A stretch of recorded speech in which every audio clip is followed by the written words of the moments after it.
Hi, this is Brian Whitaker at Wits End Ranch, and I got a question from a viewer, and I'm wondering, has this ever happened to you?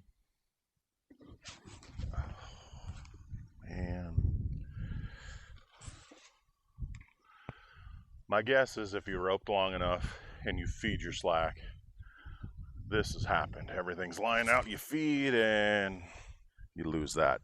Now, I've heard it referred to as different terms, blowing the spoke. I call it dropping the spoke, but really, it's not so much dropping the spoke because right here from your hand to your hondo is your spoke. And you're not really dropping that. What to me what happens is it's more in the grip. The grip is a crucial part of roping. And for me it starts right up here. I'll put my hand with the coils and the reins kind of in front of or on top of the hondo and grip that pretty well. Take my right hand, start here with both pieces of the rope here side by side. And I'll start down like this, and I'll have tension between, kind of pulling between my left and my right hand in different opposite directions. So this hand's going this way, this hand's going this way, all up here on my horse, keeping this taut. So I get a nice, straight, tight line there. And then I have my fingertips on the rope on top here like this. So see my pointer finger is on top. Then I'll roll that all underneath. So when I'm done, my rope makes as an X here. It crosses itself like that when I'm done. Start like this, taut, roll it underneath. Now to me, yes, I have two strands of the rope in my hand, but it feels more like one. I have fingertip grip on these three fingers up here, not pushing it hard into my palm, but just keep placing it there. And I like my pointer outstretched and on the opposite end of those other three fingers. So I'm as much fingertip grip. This rope is not placed in the back of my palm and like this and locked down. It's as much fingertip because that's the feel. You're trying to develop the feel of the rope. And I don't like big gaps like this in my rope when I'm done, within reason. I mean, there's a little gap there, but I don't like that gap to be up above like that. That's a personal preference for me. I can't rope like that. That rope feels funny. To me, it feels strange. It feels foreign. So I always come down here tight, roll underneath. Now that cross in there, it's crossed up here in front of my hand. This rope is making that X. So these are side by side, but it feels like one strand. That's part of the crucial part of dropping your spoke or really losing your rope. And it's normally, I can't really think of a time when it's not when you're feeding, but it could happen.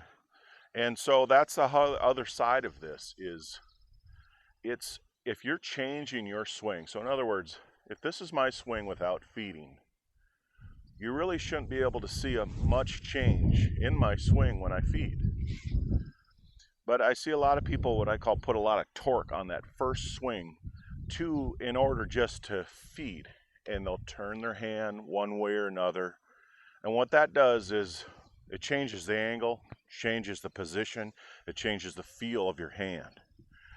And I think that's what happens more times than not is when you drop. Essentially what you're doing is you're dropping the strand that feeds through the rope. So you still have a hold of this strand. So that means you have a pretty good feel for that side. But to me, having these two strands feeling more like one is important.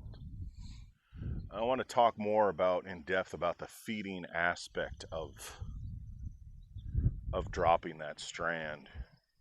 So if you feel like your grip is well, you're doing everything feels well, it's probably happening because you're changing something about your grip or the angle of your swing when you feed. And like again, I said, shouldn't see a difference here. I fed there, I fed it back. There's going to be a slight difference. And it's a slight, to feed, it's a slight relaxation of my hand. It's not letting go. But a lot of people who have trouble feeding have pretty tight grip. And so, there's too much friction there to feed. Now, feeding, for that don't know, you essentially start with a small loop and you feed that. I call this the lead here between my left and right hand, that strand. You're feeding more of this loop into that lead. That's all you're doing. You're making your loop bigger. You can feed it smaller, but you're feeding that bigger. So it happens, people on that forward swing, your first forward swing when you feed, I can see some people's hand change, the grip changes, and like I said, or if you have a really strong grip with your rope and you know that no matter what, now like I'm gonna hold it tight, no matter what, there was a small feed, but even when I fed it, just instinctually I relaxed that grip, and it's not much. If we're weighing this of how much strength I have in my hand, I relax it a matter of a few ounces possibly for some sort of measurement. It's not much of a relaxation. And it should feel natural. The swing, when you feed, should feel natural. It should feel like your swing. And that may be something you need to practice away from your dummy of thinking about catching, is just pick your rope up, swing it. Feed forward, feed it back. Here's another thing that might be helpful, getting your grip. Just do a sidearm, feed it back. That might look easy, but maybe if your grip quite isn't up to par, you might have trouble with this. Feed it back, feed it this way, okay? And essentially this is my grip right here. Fingertips, thumb is important. That kind of keeps it all down there, down the rope down into my fingertips. But this is my grip, and it's a slight relaxation to get it to feed. And I'm talking slight. But I will say, whatever you want to call this, blowing your spoke, dropping it, whatever, it's probably going to happen. It's happened to me. Fortunately, the only time I can think of it happening, and I had to think about this, I think was only in the practice pen. So, but guess what? Here's what you do. If it happens to you in the practice pen, whatever end you're dealing, it's a little easier to deal with on the heading side. Is if it happens, two-hand it, make it work, because it might happen in competition. And I think when it has happened to me in the practice pen, it's kind of a product of somewhat going through the motions, not going through every checklist, including my horse, myself, my coils, my reins, everything. Am I relaxed? Maybe just kind of going through this sort of quick, not having the best grip to start with. The other thing that might help is if you have a real bad habit of doing it, or if you have a hard time feeding, try a newer rope. There's going to be less friction. And what I mean by that is when you rope for a while, this rope gets frayed. I have a video all dedicated to that. And the more frayed and worn it gets, generally the more friction, which means it's just harder to feed. This is a newer rope, really easy to feed. And if you're thinking to yourself, well, I don't really want to get a new rope often, an old worn out rope can cause you a lot of trouble, whether you're out in the pasture roping or even roping the dummy. An old worn out rope can cause you a lot of trouble. It can be unsafe, the coils can get bad and kind of oval, and the rope has a dead feel. And even if it's not unsafe for you, what essentially happens is over time when that rope gets so worn out, it's going to feel different. you're going to start compensating things that you shouldn't. So if the rope really has this dead feel, or it's just sloppy or loose feeling, hard to describe what I'm talking about. It's like swinging a wet noodle. You're going to compensate in your swing to make up for that, and you might be great at it. And that's great. Someday that rope's going to be so worn out, you're going to go, okay, time for a new one. And you're going to go, whoa, this feels weird. And you might have too much action in your swing, and it might kind of look something like this when you're done, right? All that stuff because you were so overcompensating. So that's just kind of a side note on don't use a lot.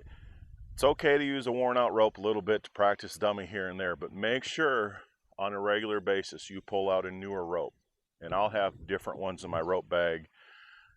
When I was competing a lot, I always had a pretty new rope that it felt really good to me, so that one's going to stay in the bag and just be up for competitions. But I'd make sure I'd swing that thing, rope the dummy a little bit every once in a while. Have an arsenal of ropes that you're able to rope with. And over time, you know, worn out rope, new rope, it's not going to matter much as long as you keep using different ones. So with your feeding, that will help. Sometimes that's helped me over time is when helping people, I've had to mimic what they're doing, and sometimes that takes more precision than you might think. Good example is a common thing team roping, like with horns, or just trying to rope horns, is splitting the horns. I have a video on that. And I get now where I can mimic that, splitting the horns almost every time I want to, where before I couldn't. And it almost felt counterintuitive to learn how to split the horns. I don't want to do that. Actually, it's helped. So in other words, try it. See if you can't get your rope to do that. And you're going to have to swing both hands. You're going to have to help yourself out, maybe slide your reins so you're not pulling on your horse, and learn why you're doing it. So if you can learn to do it, you might learn how to stop from doing it. And that might be something that helps you as well. But again, if you're in a run, wherever you're at, and this happens, go on with it. Get good at it. So that if the rare occurrence that happens when, say, you're out in a pasture or you're in a competition, don't stop. Keep going. Keep swinging before that cow runs through the fence. Thank you so much for the question. If you do have any questions, just write them in the comment section and I'll try to address them, because that's a great question.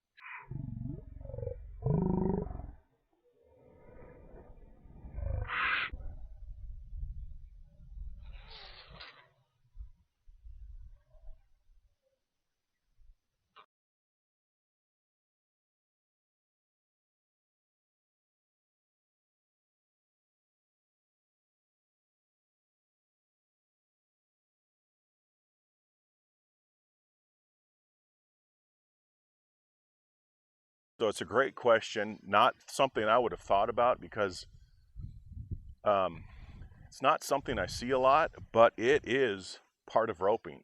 It probably, if it hasn't happened by now, it will happen to you. It's happened to me, and just dropping that strand like that, and shoot, just learn how to deal with it. Obviously, you don't want it to happen, so do it once in a while to see how to correct it. Thanks again. I hope that helps.